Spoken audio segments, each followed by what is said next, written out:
Hello friends, कैसे हैं आप सभी। मैं कनिष्का आप सभी का अपने यूट्यूब चैनल पर स्वागत करती हूँ। उम्मीद करती हूँ आप सब अच्छे होंगे। आप सबकी तैयारी भी बढ़िया जोर शोर से चल रही होगी। तो चलिए उसी तैयारी में एक बूस्ट डालते हैं एंड आगे के अपने चैप्टर को स्टार्ट करते हैं। इससे पहले हम फर्स्ट पार्ट इसका कंप्लीट कर चुके हैं, जिसके अंदर हमने फर्स्ट टू फोर्थ चैप्टर किए थे।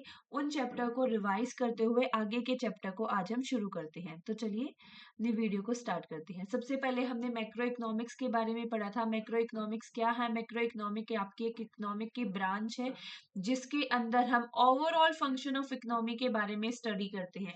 ओवरऑल फंक्शन का मतलब क्या है? ब्रॉडर लेवल पे जब हम इकोनॉमिक्स के डीप पॉइंट्स को देखते हैं, इकोनॉमिक्स की प्रॉब्लम को जब एक ब्रॉडर लेवल पे समझते हैं, तो उसको बोला जाता है मैक्रो इकोनॉमिक्स। ब्रॉडर लेवल मतलब आपका नेशनल लेवल, कि आपके नेशन के अंदर टोटल डिमांड कितनी है, टोटल सप्लाई कितनी है, आपकी नेशनल इनकम कितनी है। इंडिया के कंटेक्स में बात करें तो लाइक इंडिया का इन्फ्लेशन कितना है, इंडिया का एम्प्लॉयमेंट कितना है, ये सारी चीजें हम मैक्रो इकोनॉमिक्स के अंदर पढ़ते हैं। सो माइक्रो के अंदर हमने 11th क्लास में पढ़ा था कि माइक्रो के अंदर हम इंडिविजुअल लेवल पे स्टडी करते हैं एंड मैक्रो के अंदर हम होल लेवल मतलब इकोनॉमी के लेवल पे स्टडी करते हैं, जो आपको नाम से ही बताता है। माइक्रो मीन्स छोटा and macro means large scale economic factor के बारे में स्टडी करना। तो मैक्रो इकोनॉमिक्स के आपके वेरिएबल्स क्या क्या है, जो भी आप इसमें स्टडी करने वाले हैं वो सभी आपके मैक्रो इकोनॉमिक्स के वेरिएबल बनेंगे। लाइक आपको इसके अंदर नेशनल इनकम के बारे में पढ़ना है, इन्फ्लेशन के बारे में पढ़ना है, एम्प्लॉयमेंट के बारे में पढ़ना है, टाइप ऑफ अनएम्प्लॉयमेंट के बारे में पढ़ना है, fiscal policy, monetary policy, banking, ये सभी आपके मैक्रो इकोनॉमिक्स के मेजर बनेंगे। तो चलिए फर्स्ट चैप्टर जो आपको दिया है सर्कुलर फ्लो ऑफ इनकम, उसको स्टार्ट करते हैं। सर्कुलर फ्लो क्या है? सर्कुलर फ्लो का मतलब है कि कॉन्टिन्यूअस मूवमेंट आपके गुड्स और सर्विसेज की। सर्कुलर फ्लो के लिए मैं एक डायग्राम बनाती हूँ। देखो, हमारे पास जो हमें फ्लो पढ़ना है वो पढ़ना है टू सेक्टर फ्लो के अंदर। टू सेक्टर फ्लो में एक आएगा मेरा हाउस होल्ड और दूसरा आएगा मेरा फर्म। सबसे पहले क्या होगा, हाउस होल्ड जो है वो फर्म के पास वर्क करेगा। तो यहाँ पे जब हाउस होल्ड फर्म के पास गया तो उसने अपनी इनकम को जनरेट करना स्टार्ट कर दिया। हाँ, वो इनकम उसको मिलेगी बाद में, लेकिन फर्स्ट डे से हाउस होल्ड ने इनकम को जनरेट करना स्टार्ट कर दिया। उसको बोला गया हमने यहाँ पे प्रोडक्शन फ्रेज, या जिसको बोला जाता है जनरेशन फ्रेज। सेकेंड फ्रेज के अंदर अब क्या होगा, अब फर्म जो है वो हाउस होल्ड को पे करेगा। तो ये एक्सपेंडिचर हो गया, ये हमारा जनरेशन हो गया। अब हाउस होल्ड क्या करेगा, हाउस होल्ड के पास आ गया पैसा। हाउस होल्ड के जब पैसा आ गया तो हाउस होल्ड इस पैसे को स्पेंड करेगा, खर्च करेगा। और वो पैसे वो खर्च करेगा कहाँ? उसी फर्म के प्रोडक्ट को परचेज करने में। अब फर्म के पास अगेन पैसा आ गया तो वो दोबारा हाउस होल्ड को हायर करेगा और उनको पे करेगा। ये है आपका पूरा का पूरा सर्कुलर फ्लो। हाँ, बस यही है, कुछ भी नहीं है इसके अलावा, बस यही है। अब सर्कुलर फ्लो के अंदर दो चीजें आती हैं, एक होता है आपका रियल फ्लो और एक होता है आपका मनी फ्लो। रियल फ्लो का मतलब क्या है? रियल फ्लो मतलब गुड्स और सर्विसेज का फ्लो। वहीं पे मनी फ्लो का मतलब क्या है? मनी का फ्लो। रियल फ्लो के अंदर आपका मोमेंट होता है गुड्स एंड सर्विसेज का between the household and the firm. Real flow के अंदर आपके फैक्टर्स का फ्लो होता है। Factor includes 4 factor. कौन कौन सी? Land, labour, capital, entrepreneurship. जब फैक्टर ऑफ प्रोडक्शन का फ्लो होता है तो उसको रियल फ्लो बोलते हैं। जब मनी का फ्लो होता है तो उसे मॉनेटरी फ्लो बोलते हैं, मतलब कि moment of money in exchange of goods और सर्विसेज। यहां तक समझ में आया? नेक्स्ट है हमारा फ्रेजेस ऑफ सर्कुलर फ्लो। ये हमने देखा भी, सबसे पहले प्रोडक्शन होता है मतलब जनरेशन होगा, देन आपका इनकम आएगी आपके पास, देन आप उस इनकम को स्पेंड करोगे। इसी तरीके से ये चीजें हमारी चलती रहती हैं। इकोनॉमिक के अंदर आपको जो पढ़ना है वो ओनली टू सेक्टर फ्लो के बारे में पढ़ना है, दैट इज हाउस होल्ड और फर्म, जो हमने अभी देखा। अब कुछ वेरिएबल आते हैं। वेरिएबल आपके दो तरीके के होते हैं। देखो, वेरिएबल का मतलब क्या है? वेरिएबल कोई भी चीज जिसको आप मेजर कर सकते हो। वेरिएबल क्या? कोई भी चीज जिसको आप मेजर कर सकते हो। तो वेरिएबल हो गई यहाँ पे आपके दो तरीके के, एक होता है stock variable and another one is flow variable. Stock variable क्या होता है? वो वेरिएबल जिसको आप मेजर करते हो at a particular point of time. Particular point of time का मतलब है ये आपका स्टैटिक कंसेप्ट है।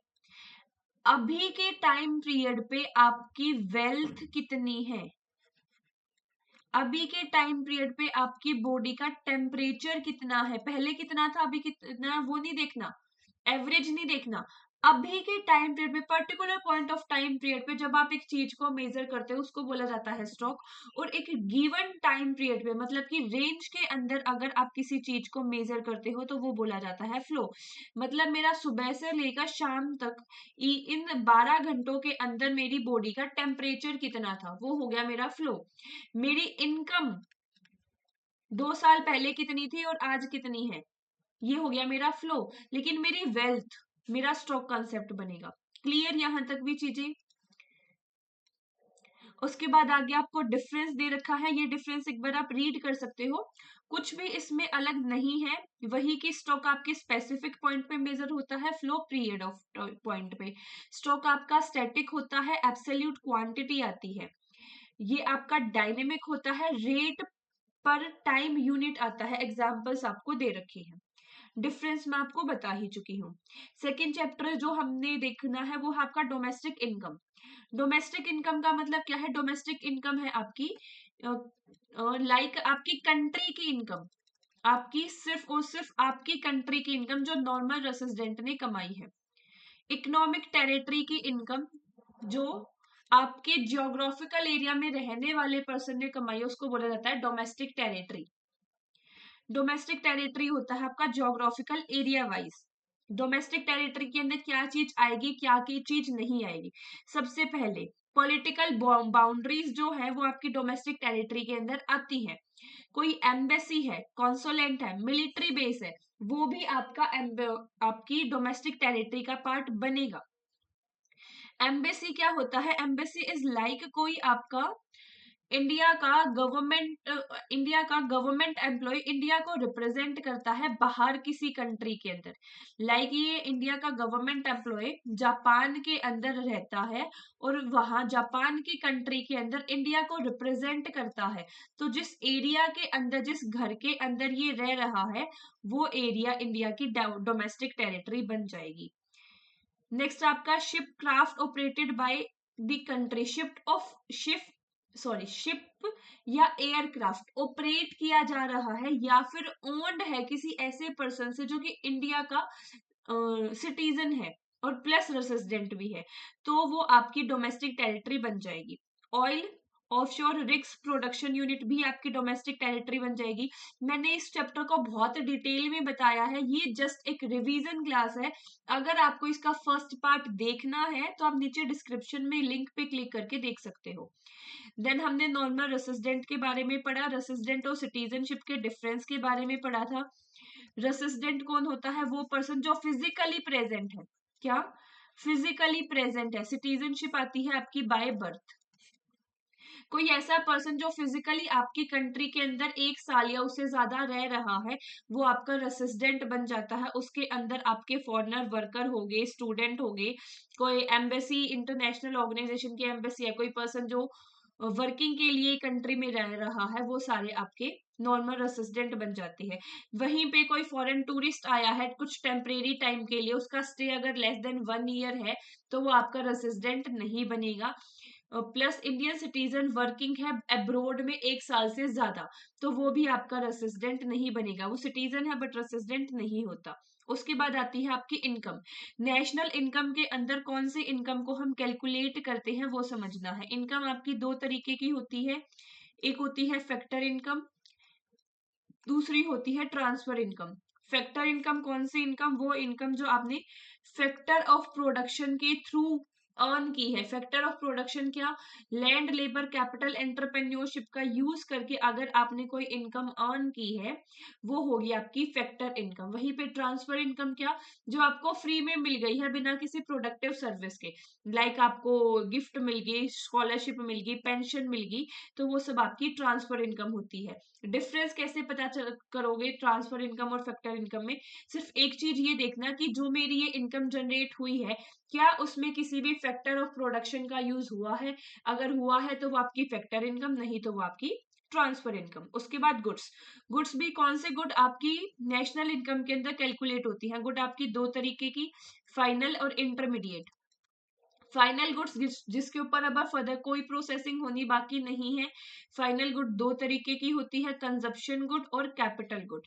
कंजप्शन गुड वो जो अब कंज्यूम कर लेंगे और वो हमारी वांट को सेटिस्फाइड कर देंगे, कंज्यूम करने के बाद वो गुड खत्म, कंजप्शन गुड। कैपिटल गुड वो जो फाइनल तो है लेकिन इसको यूज किया गया है फर्दर प्रोडक्शन करने के लिए। इसमें आप एग्जांपल होगे, जोमेटो राइडर ने अगर कोई बाइक परचेज की है तो वो आपकी फाइनल कैपिटल गुड बनेगी। वहीं पे कोई बाइक आपने घर में यूज करने के लिए परचेज की है तो वो आपकी फाइनल कंजप्शन गुड बनेगी। इंटरमीडिएट गुड्स क्या, इंटरमीडिएट गुड्स वो गुड्स जिसमें अभी फर्दर प्रोसेसिंग होनी बाकी है, लाइक आपका रॉ मटेरियल। उसके बाद आपके कॉन्सेप्ट आते हैं नेशनल इनकम के, जिसके अंदर हमने ग्रॉस और नेट के बारे में पढ़ना है। तो टोटल आपके एग्रीगेट्स 4 होते हैं, 1 2 3 4। या तो आपकी कोई भी वैल्यू ग्रोस होगी या आपकी नेट वैल्यू होगी। नेक्स्ट आपका आ सकता है या तो आपकी डोमेस्टिक होगी या आपकी नेशनल होगी। देन आपका आता है प्रोडक्ट। देन आपका फोर्थ कंपोनेंट आता है या तो मार्केट प्राइस होगा या फैक्टर कॉस्ट होगा। इन सब के बारे में हमें पढ़ना है। मैंने लास्ट क्लास में डोमेस्टिक से नेट में, नेट से सॉरी सॉरी सॉरी डोमेस्टिक से नेशनल में, नेशनल से डोमेस्टिक में, ग्रोस से नेट में, नेट से ग्रोस में कैसे चेंज करते हैं, हर चीज बहुत अच्छे से बताई है। उस वीडियो को जरूर से जरूर देख लेना ये वीडियो देखने से पहले। ये जस्ट आपकी एक रिवीजन वीडियो है। इसके अंदर मैं 5th चैप्टर से आपका बेटर तरीके से स्टार्ट करूंगी। Got it. तो ग्रोस डोमेस्टिक प्रोडक्ट क्या होता है, जीडीपी का मतलब है कि मॉनेटरी वैल्यू सारी की सारी जो फाइनल गुड्स और सर्विसेज प्रोड्यूस हुई हैं आपकी डोमेस्टिक टेरिटरी के अंदर, उसको बोला जाता है जीडीपी। जीडीपी आपका दो तरीके का होता है, आपका GDP MP and GDP FC. GDP MP के अंदर आपका इंक्लूड होता है इनडायरेक्ट टैक्स और जीडीपी एफसी के अंदर आपका इनडायरेक्ट टैक्स एक्सक्लूड होता है। यही डिफरेंस है कि हम एमपी से एफसी पे कैसे जाते हैं। देखो, ग्रोस से नेट डेप्रिसिएशन के थ्रू जाते हैं। ग्रोस वैल्यू दे रखी है, नेट पे जाना है। क्या, ग्रोस दे रखी है, नेट निकालनी है तो माइनस करोगे डेप्रिसिएशन। वहीं पे नेट दे रखी है, ग्रोस निकालना है तो प्लस करोगे डेप्रिसिएशन। Got it. वहीं पे factor cost and market price कैसे जाते हैं, नेट इनडायरेक्ट टैक्स के थ्रू। फैक्टर कॉस्ट दे रखी है, मार्केट प्राइस निकालना है तो आप ऐड करोगे एनआईटी। वहीं पे फैक्टर कॉस्ट आपको निकालनी है, मार्केट प्राइस दे रखा है तो माइनस कर दोगे एनआईटी। Got it. ये हो गया ग्रोस का, ये हो गया आपका एफसी एंड एमपी का। नेक्स्ट आपका होता है इसमें नेशनल एंड डोमेस्टिक। नेशनल से डोमेस्टिक के लिए आप यूज करते हो NFIA, net factor income from abroad. अगर आपको नेशनल वैल्यू दे रखी है, आपको डोमेस्टिक निकालनी है तो माइनस करोगे इसमें से NFIA। वहीं पे आपको नेशनल निकालनी है और डोमेस्टिक दे रखी है तो इसके अंदर प्लस कर दोगे NFIA। होप सो आपको सारे इंटरचेंज जब समझ में आ गया। फटाफट फटाफट हम इसके डेफिनेशंस देख लेते हैं। नेट डोमेस्टिक प्रोडक्ट क्या, when we deduce depreciation, net value आ गई ना हमारी, नेट वैल्यू के लिए हम डेप्रिसिएशन को माइनस करते हैं। उसके बाद है आपकी ग्रोस नेशनल प्रोडक्ट।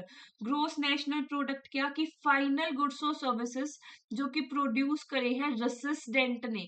और वहीं पे अगर मैं नेट की बात करता हूं, नेट नेशनल प्रोडक्ट, तो वो प्रोडक्ट जिसके अंदर आपकी डेप्रिसिएशन नहीं आएगा।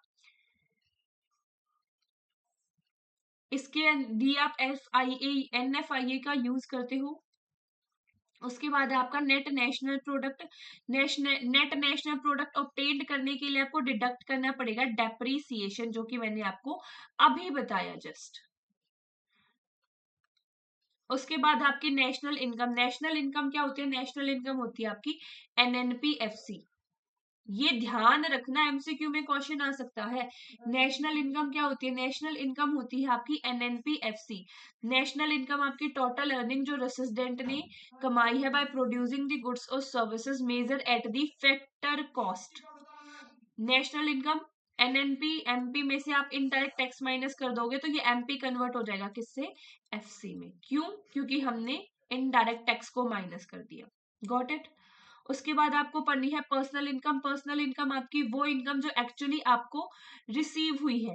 पर्सनल इनकम में से अगर आप टैक्स को माइनस कर देते हो या ट्रांसफर पेमेंट को प्लस कर लेते हो तो ये आपकी आती है। देन है डिस्पोजेबल इनकम, वो इनकम जिसको आप खर्च कर सकते हो। जो आपकी इनकम है, इनकम में से टैक्स को माइनस करने के बाद जो इनकम आती है उसको बोला जाता है डिस्पोजेबल इनकम, जो आपके जिसके थ्रू आप डिमांड क्रिएट कर सकते हो। Personal income minus direct tax. Got it यहां तक? ये सारा का सारा कंसेप्ट हम पहले पढ़ चुके हैं। एक ही टेबल में यहाँ पे चीजें समअप की है मैंने। एक बार इसको फटाफट फटाफट जिसको स्क्रीनशॉट लेना है वो स्क्रीनशॉट ले लो। Got it? अब आगे चलते हैं। हमें अब आगे पढ़ना है नेशनल इनकम के मेथड। यहां से हम अपनी क्लास स्टार्ट करेंगे आज। नेशनल इनकम के मेथड। नेशनल इनकम के हमारे पास 3 मेथड होते हैं। एक होता है प्रोडक्शन मेथड जिसको मैं वैल्यू एडेड मेथड भी बोलती हूँ। एक होता है मेरा इनकम मेथड और एक होता है मेरा एक्सपेंडिचर मेथड। सबसे पहले प्रोडक्शन मेथड को देखते हैं। Production method, value added method. Production method के अंदर मैं क्या करती हूँ? This method calculate national income by adding the value at the each stage of production in different sector. Primary sector ने कितनी वैल्यू ऐड करी, सेकेंडरी सेक्टर ने कितनी वैल्यू ऐड करी, टर्शरी सेक्टर ने कितनी वैल्यू ऐड करी, तीनों की वैल्यू एडेड को मैं लेती हूँ और लास्ट में मेरे पास यहां से आता है GVA, ग्रोस वैल्यू एडेड, जिसको मैं GDP भी बोलती हूँ। ग्रोस वैल्यू एडेड यहां से आपका निकल कर आता है। कैसे निकल के आता है? तीनों सेक्टर की वैल्यू को जब आप ऐड करते हो कि तीनों सेक्टर ने कितनी कितनी वैल्यू ऐड करी तो आता है आपका GVA, gross value added. GVA कौन सा? GVA एट MP या फिर GDP एट MP। अब मेरे को ये बताओ, GDP MP आपके पास आ गया, हमें जाना है कहां पे? हमें जाना है NNPFC पे। देखो आपको दे रखा है क्या? GDP MP। आपको चाहिए क्या? आपको चाहिए NNPFC, नेशनल डोमेस्टिक दे रखा, सॉरी ग्रोस दे रखा है। नेट चाहिए, नेट चाहिए तो माइनस करोगे क्या? डेप्रिसिएशन। नेशनल चाहिए, डोमेस्टिक दे रखा है तो प्लस करोगे क्या? जल्दी से कमेंट करो। डोमेस्टिक दे रखा है, नेशनल चाहिए, प्लस करोगे आप NFIA। Product, product factor cost, market price, market price दे रखा है, फैक्टर कॉस्ट निकालना है तो आप करोगे नेट इनडायरेक्ट टैक्स को माइनस। यहां से आ जाएगा आपका क्या? एक सेकेंड, ये आपको स्क्रीन विजिबल नहीं है, यहां से मैं यहां लिख देती हूँ। डेप्रिसिएशन एंड आप माइनस करोगे इसमें से NIT, net indirect taxes. Got it? Then आपके पास क्या आ जाएगा? आपकी नेशनल इनकम NNPFC। अब ग्रोस वैल्यू एडेड निकाला कैसे जाता है, ये हमने देखा कि एक तो तीनों सेक्टर का प्लस करके निकाल सकते हैं। तीनों सेक्टर को प्लस करके करोगे कैसे, इसके लिए value of output minus intermediatory consumption. Value of output क्या होती है, वैल्यू ऑफ आउटपुट होती है आपकी sales plus change in stock. Intermediate consumption क्या होता है, इंटरमीडिएट कंजप्शन होता है purchase of raw material plus electricity. Got it. Formulae याद कर लेना, फॉर्मूले याद कर लेना, दोबारा कह रही हूँ। Value of output minus intermediatory consumption, value of output निकलेगा आपका sales minus change in stock. इसमें से आपको माइनस करना है क्या, purchase of raw material plus electricity. ये फॉर्मूले साथ साथ याद कर लो, बार बार कह रही हूँ। ये सारा मैंने आपको बता ही दिया कि चेंज कैसे करना है। अब आ जाओ अपने नेक्स्ट मेथड पे, जो कि है आपका इनकम मेथड। इनकम मेथड को फैक्टर इनकम मेथड भी बोलते हैं। इनकम मेथड को फैक्टर इनकम मेथड भी बोलते हैं। मेरे को ये बताओ इनकम कहाँ कहाँ से होती है, क्या क्या कंपोनेंट होते हैं इनकम के। सबसे पहले कंपनसेशन ऑफ एम्प्लॉय, इनकम होती है आपकी वेजेस प्लस सैलरी से। दूसरी आपकी इनकम होती है रेंट एंड रॉयल्टी से। तीसरी आपकी इनकम हो सकती है आपने कहीं इन्वेस्ट कर रखा है, वहां से आपको इंटरेस्ट मिला या डिविडेंड मिला। चौथी हो सकती है कि आप सेल्फ एम्प्लॉयड हो, आपका खुद का बिजनेस है, तो आपको उस बिजनेस पे प्रॉफिट हो गया। नेक्स्ट आपकी छोटी मोटी इनकम की, आपका कोई पुराना सामान था वो आपने उसको बेच दिया, किसी ओल्ड एसेट को सेल कर दिया, वो छोटी मोटी इनकम। तो ये 5 कंपोनेंट है आपके क्या, फैक्टर फैक्टर इनकम के। इन पांचों कंपोनेंट को मिलाकर आपका आएगा क्या, NDPFC। मुझे चाहिए क्या, मुझे चाहिए नेशनल इनकम के लिए NNPFC। करना क्या है, सिर्फ नेशनल को डोमेस्टिक से कन्वर्ट करना है। डोमेस्टिक दे रखा है, नेशनल निकालना है, NFIA प्लस कर दो। आपको पेपर में ये कंपोनेंट दे रखे होंगे कि कंपनसेशन ऑफ एम्प्लॉयज आपका इतना है, रेंट एंड रॉयल्टी इतना है। बट एक पॉइंट और यहाँ पे ध्यान रखना, rent plus profit plus interest, interest like income from in तीनों को मिलाकर, इसको छोड़ दो, इसको भी आती हूँ, rent plus property plus interest, इन तीनों को मिलाकर मैं ऑपरेटिंग सरप्लस बोलती हूँ। ऑपरेटिंग सरप्लस को ही मैं income from property and entrepreneurship बोलती हूँ। किसी भी नाम से आ सकता है, क्वेश्चन बहरूपिया होता है, सॉल्यूशन सिर्फ एक ही होगा। कॉन्सेप्ट के ऊपर पकड़ बढ़िया होनी चाहिए। Got it. फॉर्मूला मैं आपको बता ही चुकी हूँ।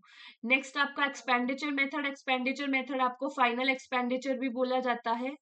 फाइनल एक्सपेंडिचर मेथड जिसके अंदर आप सारे के सारे वैल्यू को ऐड करते हो, जो भी आपके खर्चे हो रहे हैं। एक्सपेंडिचर मेथड के कंपोनेंट बताओ, खर्चा कहाँ कहाँ करते हो।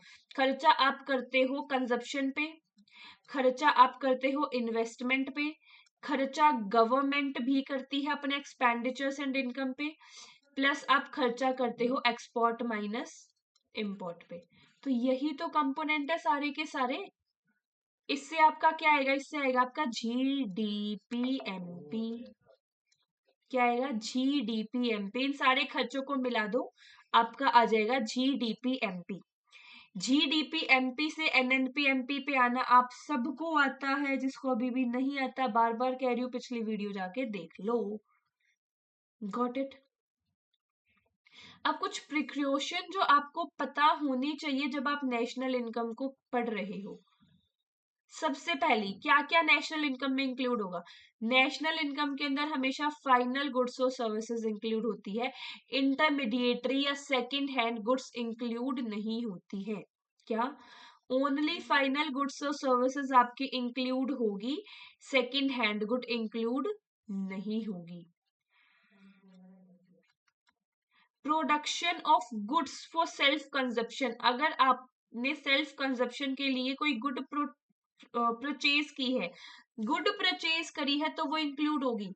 लेकिन सर्विस ले रहे हो सेल्फ कंजप्शन के लिए, खुद के लिए खाना बना रहे हो लाइक, तो वो इंक्लूड नहीं होगी। खाना बनाने के लिए जो आपका मटेरियल लग रहा है, आटा लग रहा है एंड ऑल, वो सब आपका इंक्लूड होगा नेशनल इनकम में, लेकिन सर्विस इंक्लूड नहीं होगी।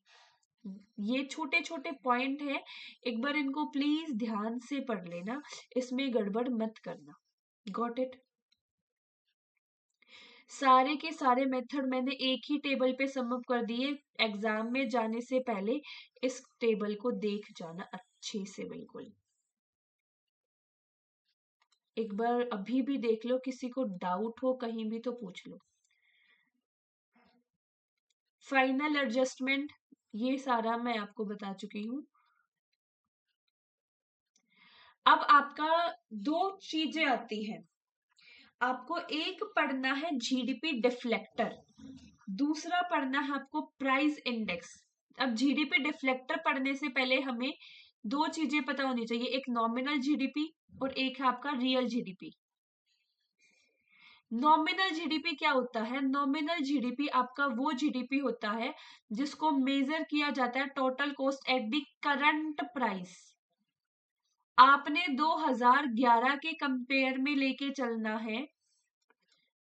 एक सेकेंड प्लीज, जस्ट एक मिनट कॉल होल्ड करना। Yes, I am back here. हाँ, हम पढ़ रहे थे नॉमिनल जीडीपी। नॉमिनल जीडीपी क्या है? नॉमिनल जीडीपी आपका जीडीपी एट करंट प्राइस। क्या? GDP at current price. Current price का मतलब क्या है कि सेम ईयर का आप प्रोडक्ट लोगे और सेम ईयर का ही आप प्राइस लोगे। नॉमिनल जीडीपी के अंदर P1 और Q1, ये P1 मतलब करंट ईयर का ही प्राइस और करंट ईयर की ही क्वांटिटी को आप लेके चलते हो, जिसको बोला जाता है नॉमिनल जीडीपी। वहीं पे आपका रियल जीडीपी क्या होता है? रियल जीडीपी के अंदर आप बेस ईयर का प्राइस लेते हो करंट ईयर की क्वांटिटी से मैच करने के लिए। क्या? बेस ईयर का प्राइस लेते हो करंट ईयर की क्वांटिटी से मैच करने के लिए। देखो ये रहा base year price. Base year India के अंदर जो चलता है वो है 2011। Got it? अब आ जाओ जीडीपी डिफ्लेक्टर पे। ये जीडीपी डिफ्लेक्टर क्या है? जीडीपी डिफ्लेक्टर का मतलब है कि overall level of price of all goods and services. एक सेकेंड, क्या हो रहा है इसमें? Overall level of price of all good और सर्विसेज इंक्लूड जीडीपी। डिफ्लेक्टर का मतलब सिर्फ ये है कि डोमेस्टिकली जो गुड्स और सर्विसेज प्रोड्यूस हो रही है उसके प्राइस में कितना चेंज आ रहा है, this is your deflector. Just only कि आपकी जो डोमेस्टिक एरिया के अंदर गुड और सर्विसेज प्रोड्यूस हो रही है उसमें कितना चेंज आ रहा है, इसके ये कवर करता है आपके सारे सेक्टर, लाइक आपका कंज्यूमर, बिजनेस, गवर्नमेंट, सभी। ये ब्रॉडर मेजर है इन्फ्लेशन को मेजर करने का। इसी का एक फॉर्म है जिसको मैं बोलती हूँ प्राइस इंडेक्स। प्राइस इंडेक्स आपका दो तरीके का होता है, या तो कंज्यूमर के बेस पे आप प्राइस इंडेक्स बनाते हो या प्रोड्यूसर के बेस पे बनाते हो। प्राइस इंडेक्स थोड़ा सा ब्रॉडर कॉन्सेप्ट है as compare to GDP deflector. Otherwise आपके फॉर्मूला में कोई भी बहुत ज्यादा चेंज नहीं आता। जीडीपी डिफ्लेक्टर का फॉर्मूला होता है आपका nominal GDP upon real GDP into 100। And price index का आप फॉर्मूला बनाते हो national income at current price, national income at current price और national income at constant price into 100। कोई भी चेंज नहीं है ना, क्योंकि नॉमिनल जीडीपी क्या होता है? नॉमिनल जीडीपी ही तो आपके करंट प्राइस पे होता है और रियल जीडीपी आपका कांस्टेंट प्राइस पे होता है। डिफरेंस क्या है? डिफरेंस सिर्फ इतना कि ये थोड़ा सा ब्रॉडर कॉन्सेप्ट है। Got it? आगे चले, एक बार रीड कर लो, किसी का कोई डाउट हो तो। आगे हमारा नेक्स्ट चैप्टर है मनी। मनी मनी मनी, पैसा। इस मनी क्या होता है? मनी कोई भी ऐसी चीज जिसको आप जनरली एक्सेप्ट करते हो as a exchange of medium. बहुत ज्यादा भरी भरी डेफिनेशन की कोई जरूरत नहीं है। मनी कोई भी चीज, कोई भी ऐसी चीज जिसको आप एज ए मीडियम एक्सचेंज कर सकते हो। आपने चेक पढ़ा है?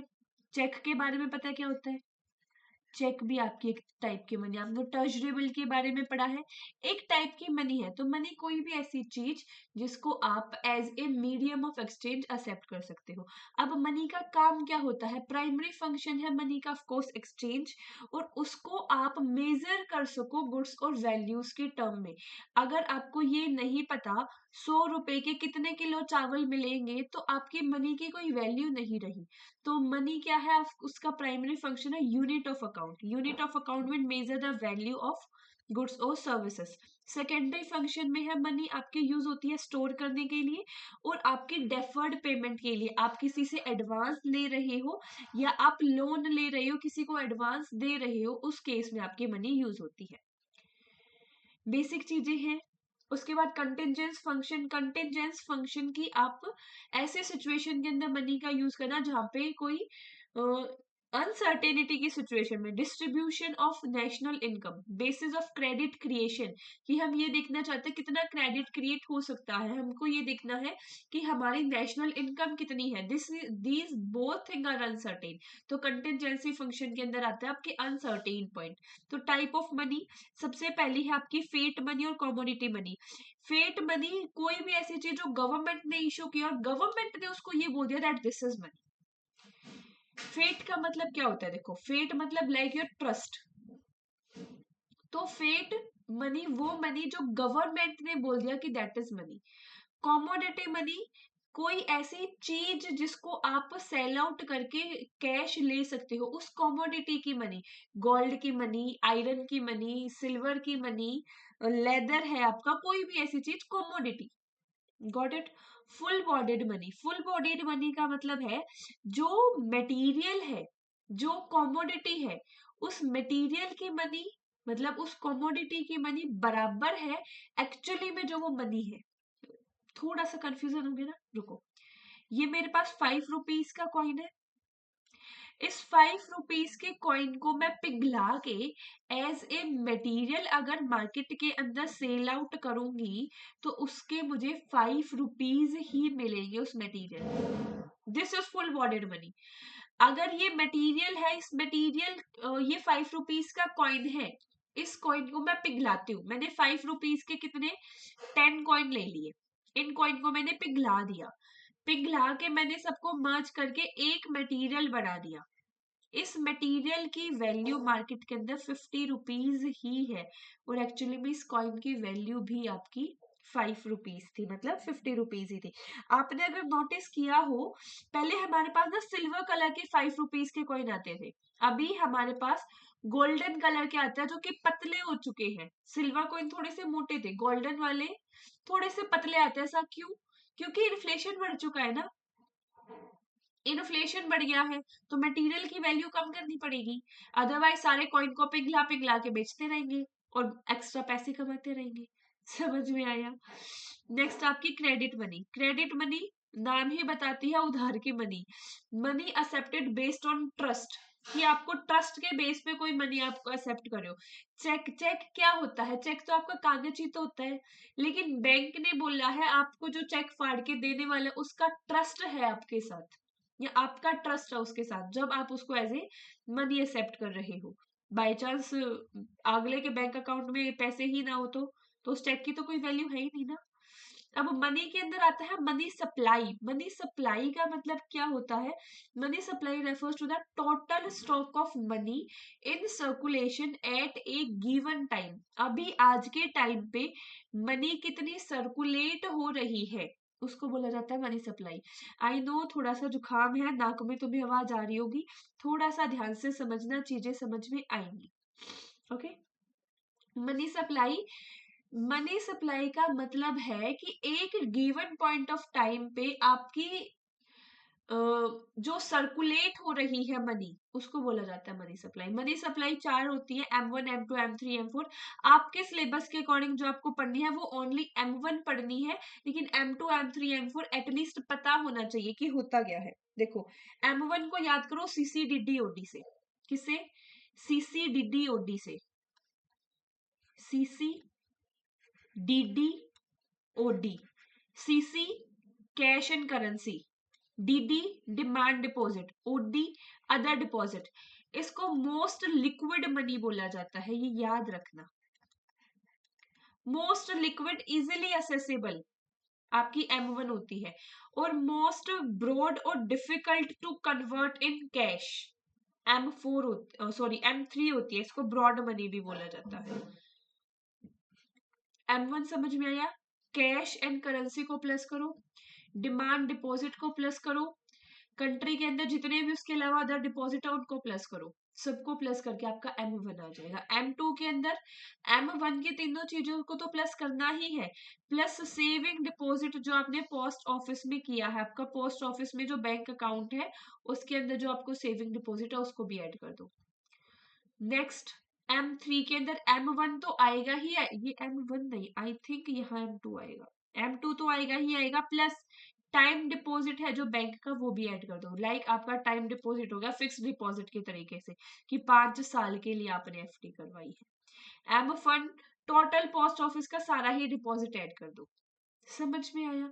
M1 ये मैंने बता ही दिया, मोस्ट लिक्विड मनी होती है आपकी M1। M1 के कंपोनेंट भी बता दिए, CCDD होगी, DCC कैश इन कॉइन आपकी currency, DD demand deposit, demand deposit क्या होता है? Cheque account in bank which can be access any time via the debit card, credit card, electronic transfer, मतलब जो आपका सेविंग अकाउंट में पैसा पड़ा आप उसको कह सकते हो, जिसको आप किसी भी टाइम पे निकाल सकते हो, this is your demand deposit. Other के अंदर आ जाएगा आपके लाइक ट्रेवलर चेक्स वगैरह है सारी चीजें। M1 क्यों जरूरी है? M1 आपका शॉर्ट टर्म की day to day in activities के लिए जरूरी है, क्लोज मॉनिटराइज्ड हो आपका सेंट्रल बैंक, आप यूज कर सको इमीडिएट स्पेंडिंग के लिए जरूरी है, इन्फ्लेशन को कंट्रोल करने के लिए जरूरी है, जनरल डिमांड करने के लिए जरूरी है, कंज्यूमर ताकि स्पेंड कर सके, ये सब। नेक्स्ट हमारा टॉपिक है बैंकिंग सिस्टम। बैंकिंग सिस्टम के अंदर हमें दो तरीके के बैंक पढ़ने हैं मेनली, एक है आपका central bank that is RBI, and next आपका कॉमर्शियल बैंक। कॉमर्शियल बैंक जो आपके ये HDFC है, ICICI है, यूनियन बैंक है, SBI है, these are all the commercial bank. Central bank आपका RBI है, RBI को आप बैंकर ऑफ बैंक भी बोलते हो, ये याद रखना। RBI के दो नाम है, एक हो गया सेंट्रल बैंक, एक हो गया आपका बैंकर्स ऑफ बैंक। RBI की फुल फॉर्म है reserve bank of India. RBI क्या करता है? रेगुलेट करता है मनी सप्लाई को और बैंकिंग के फंक्शन को। कमर्शियल बैंक का काम क्या है? एक्सेप्ट करना डिपॉजिट और प्रोवाइड करना लोन, ये जनरल फंक्शन है। दोनों बैंकिंग के फंक्शन अभी हम पढ़ेंगे, डोंट वरी अबाउट दैट। तो चलिए पहले कमर्शियल बैंक के फंक्शन ही पढ़ते हैं। प्राइमरी फंक्शन क्या है? एक्सेप्ट करना डिपॉजिट, सेकंड ग्रांट करना लोन, और क्रेडिट क्रिएशन। क्रेडिट क्रिएशन मतलब लोन देके उसे क्रेडिट क्रिएट करना। अगर आप बैंक में FD करवाते हो तो आपको मिलेगा 4% इंटरेस्ट, और बैंक से लोन लेते हो तो बैंक आपसे लेगा 8% इंटरेस्ट। तो जो ये 4% का डिफरेंस क्या है? दिस इज क्रेडिट क्रिएशन, मतलब कि आप पैसा अर्न करते हो इसके थ्रू। Got it? उसके बाद है आपका सेकेंडरी फंक्शन। सेकेंडरी फंक्शन में आपका आ जाएगा एजेंसी फंक्शन। वो बैंक आपका वर्क करता है एज ए एजेंट। एजेंट के तरीके से कैसे काम करता है कि आपके जो भी पेमेंट है उनको टाइम टू टाइम करता रहेगा, आपके बिल्स भरता रहेगा, लाइक आपका बिजली का बिल हो गया, पानी का बिल हो गया, रेंट हो गया, इंश्योरेंस प्रीमियम हो गया। तो banker is work as your agent. General utility function मतलब आपको जो एक एक्स्ट्रा सर्विस प्रोवाइड करता है, आपको एक लॉकर की फैसिलिटी दे दी, आपको ज्वेलरी रखने के लिए एक अलग से लॉकर की फैसिलिटी ले लो, ज्वेलरी रखने के लिए भी, फॉरेन एक्सचेंज सर्विसेज देगी, debit card credit card issue कर दिया, चेक बुक आपके लिए इशू कर दी कि आप चेक काट के दे सकते हो। ये सब क्या है? जनरल यूटिलिटी फंक्शन, मतलब आपके बैंकिंग सिस्टम को, बैंकिंग एक्सपीरियंस को एक बेटर एक्सपीरियंस देने के लिए, एक बेटर यूज ताकि आप बैंकिंग कर सको। उसके बाद है प्राइमरी फंक्शन आपके सेंट्रल बैंक के। सेंट्रल बैंक के प्राइमरी फंक्शन क्या है? करेंसी इशू करना, करेंसी इशू करना और करेंसी प्रिंट करना, रेगुलेट करना और कंट्रोल करना बैंक्स को। बैंक को ये बता के चलना कि तुम्हें कितना CRR रखना है, कितना SLR रखना है, मॉनेटरी पॉलिसीज क्या होगी, इन्फ्लेशन को कैसे कंट्रोल किया जा सकता है, बैंक की और भी जितनी रूल्स रेगुलेशन है सब कुछ बता के चलना आपका RBI का काम होता है। क्योंकि हमने देखा ना RBI क्या है? बैंकर्स ऑफ बैंक है। देन है आपका सेकेंडरी फंक्शन। सेकेंडरी फंक्शन में आपका lender of last resort. Lender of last resort का मतलब क्या है, जहां आपको कहीं से भी लोन नहीं मिल रहा, आरबीआई के पास चलेगा, वो दे देगा। Provide loan to bank during the financial crisis. Financial crisis के टाइम पे आपको कहीं से भी लोन नहीं मिल रहा, आरबीआई आपको दे देगा। फॉरेन एक्सचेंज रेगुलेशन, मैनेज करना फॉरेन एक्सचेंज को और स्टेबलाइज करना करेंसी को। फॉरेन एक्सचेंज आपका स्पेसिफिक एक चैप्टर है, उसके अंदर हम बहुत बढ़िया तरीके से पढ़ने वाले हैं कि फॉरेन एक्सचेंज क्या होता है, फॉरेन एक्सचेंज रेट क्या होता है, करेंसी इन्फ्लेशन क्या होता है, करेंसी डिफ्लेशन कैसे होता है। पूरे के पूरे इकोनॉमिक की प्लेलिस्ट इसे वीडियो के डिस्क्रिप्शन में मिल जाएगी, चेक करना मत भूलना। नेक्स्ट आपका फंक्शन है मेंटेन करना इकोनॉमिक स्टेबिलिटी को। स्टेबिलिटी, इकोनॉमिक स्टेबिलिटी को कैसे मेंटेन करेगा, इन्फ्लेशन को कंट्रोल करके, इकोनॉमिक ग्रोथ को कंट्रोल करके, मॉनेटरी पॉलिसीज के नए नए रूल्स रेगुलेशन बना के, एंड सो ऑन। उसके बाद है नेक्स्ट टॉपिक आपका मॉनेटरी पॉलिसी। मॉनेटरी पॉलिसी में थोड़ा सा स्पेस क्रिएट करती हूँ एक बार, फिर मैं आपको ये टॉपिक अच्छे से क्लियर करती हूँ। देखो मॉनेटरी पॉलिसी क्या होता है। मॉनेटरी पॉलिसी आपकी दो तरीके की होती है। मॉनेटरी पॉलिसी कौन बनाता है, मॉनेटरी पॉलिसी आपका आरबीआई बनाता है। दूसरी आपको जो पढ़नी है आगे सिलेबस में, वो पढ़नी है फिस्कल पॉलिसी। फिस्कल पॉलिसी आपकी गवर्नमेंट बनाती है। मॉनेटरी पॉलिसी मनी से रिलेट होती है, मनी फ्लो को कंट्रोल करने के लिए बनाई जाती है, इन्फ्लेशन को कंट्रोल करने के लिए बनाई जाती है। आपकी फॉरेन पॉलिसी जो है वो टैक्सेशन रिलेटेड होती है, गवर्नमेंट के एक्सपेंडिचर रिलेटेड होती है। हमें अभी मॉनेटरी पॉलिसी पढ़नी है, हम इसी पे फोकस करते हैं। मॉनेटरी पॉलिसी, मॉनेटरी पॉलिसी के टूल्स हमारे होते हैं, एक होता है क्वांटिटेटिव टूल और दूसरा है आपका क्वालिटेटिव टूल।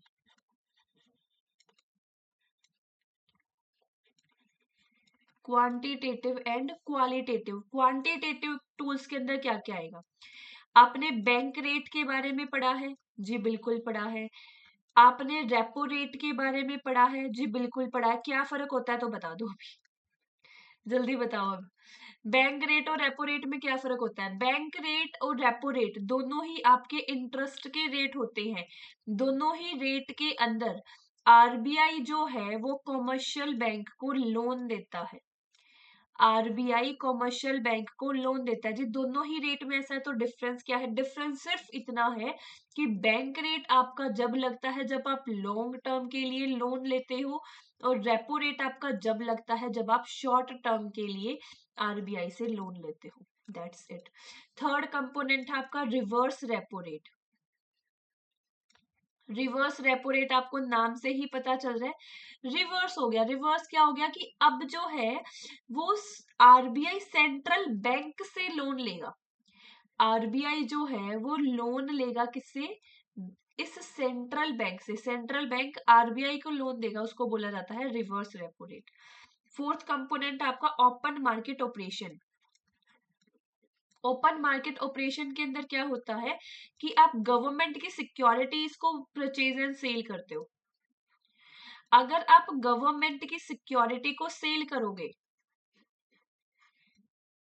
सेल करने के बाद पैसा जाएगा कहाँ, पैसा जाएगा मार्केट के अंदर, डिमांड होगी इंक्रीज।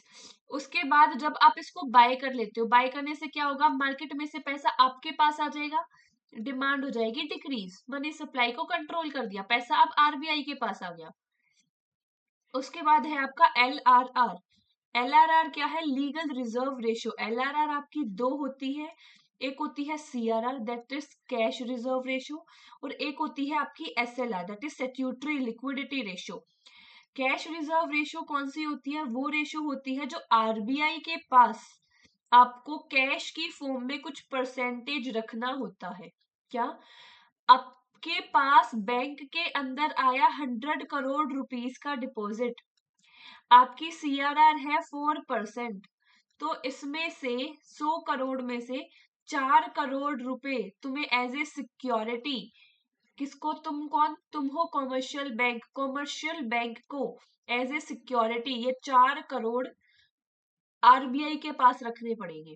ये है आपकी सीआरआर, कैश रिजर्व रेशियो। अब मैं कहता हूँ जी मैं कैश नहीं रखना चाहता, तो हम आ जाएंगे जी एसएलआर दे दो। एसएलआर क्या है, कैश के अलावा और कोई भी चीज, अगर कैश के अलावा कोई और भी चीज लाइक आपके गोल्ड हो गया, बॉन्ड हो गया, ये गोल्ड बॉन्ड जितना भी है कैश को छोड़ के वो सब आप आरबीआई के पास रखते हो। कौन? Commercial bank. जब commercial bank gold bond cash को छोड़ के कुछ भी आरबीआई के पास रखता है उसे बोला जाता है एसएलआर। ये एसएलआर सीआरआर का रेट कौन डिसाइड करता है? Of course RBI he decide करता है। ये होते हैं मेरे क्वांटिटेटिव मेजर। अब आ जाओ क्वालिटेटिव मेजर पे। क्वालिटेटिव मेजर के अंदर है सबसे पहला मार्जिन रिक्वायरमेंट। मार्जिन रिक्वायरमेंट का मतलब क्या है कि आपको लोन लेने के लिए जो कोलेट्रल सिक्योरिटी एज ए रखना पड़ता था उसके मार्जिन को इंक्रीज या डिक्रीज करके आप अपनी मनी सप्लाई में कंट्रोल कर सकते हो। मार्जिन का मतलब क्या है? पहले आपको 100 करोड़ का लोन लेना था तो उसके लिए आपको कोलेट्रल सिक्योरिटी रखनी पड़ती थी 110 करोड़ की। आज के टाइम पे आपको 100 करोड़ का लोन लेना है तो आपको कोलेट्रल सिक्योरिटी रखनी पड़ेगी 120 करोड़ की।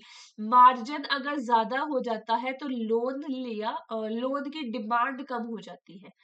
समझ में आया? नेक्स्ट आपका मोरल सुजेन। मोरल सुजेन का मतलब क्या होता है? मोरल सुजेन का मतलब है, suasion is like pressure plus persuasion. आपको प्रेशर के साथ परस्यू किया जा रहा है कि ये काम कर लो, तो मोरल सुजेन लाइक कि आपको एडवाइस दी जा रही है बट एडवाइस विद प्रेशर, कि आपको इस सेक्टर के अंदर बहुत ज्यादा लोन नहीं देना है, आपको अपनी सीआरआर एसएलआर के साथ साथ बाकी चीजों को मेंटेन करके चलना है। मतलब कि आरबीआई आपको गाइड कर रहा है प्रेशर के साथ कि ये चीजें करके चलो। देन आपका सिलेक्टिव क्रेडिट कंट्रोल। क्या? Selective credit control. Selective credit control को मैं क्रेडिट राशनिंग भी बोलता हूँ।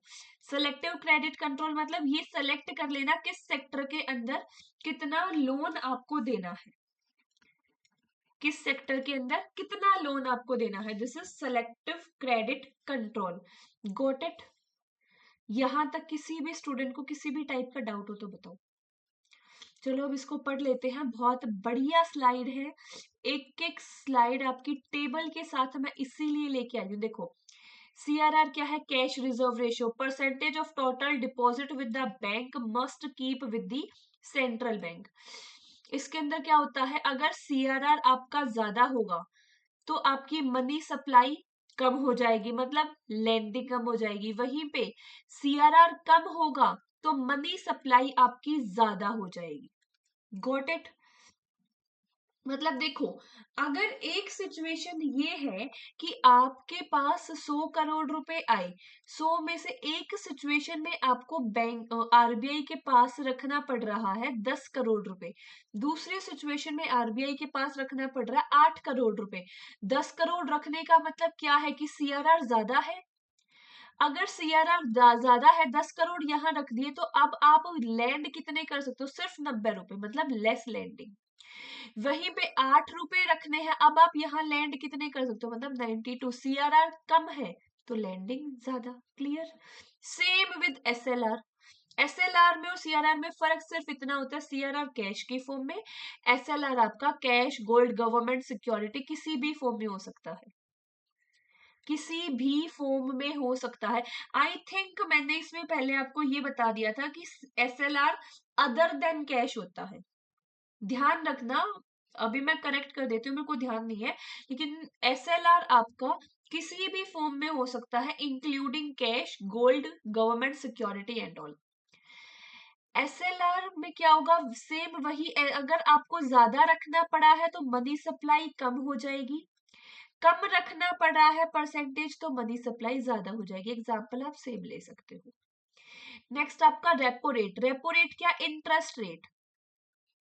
एक सिचुएशन में आपको 100 करोड़ का लोन लेने के लिए आपको इंटरेस्ट देना पड़, अच्छा रुको, ये तो पर रेपो रेट है ना। एक सेकेंड रुको, इसका एक और एग्जांपल लेती हूँ मैं आपको, एक सेकेंड बस। देखो रेपो रेट वो रेट जो कि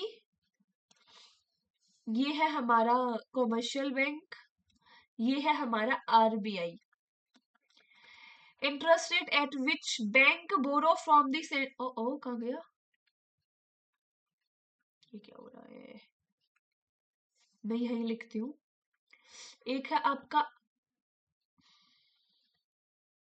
ये अब क्यों भाग रहा है भाई।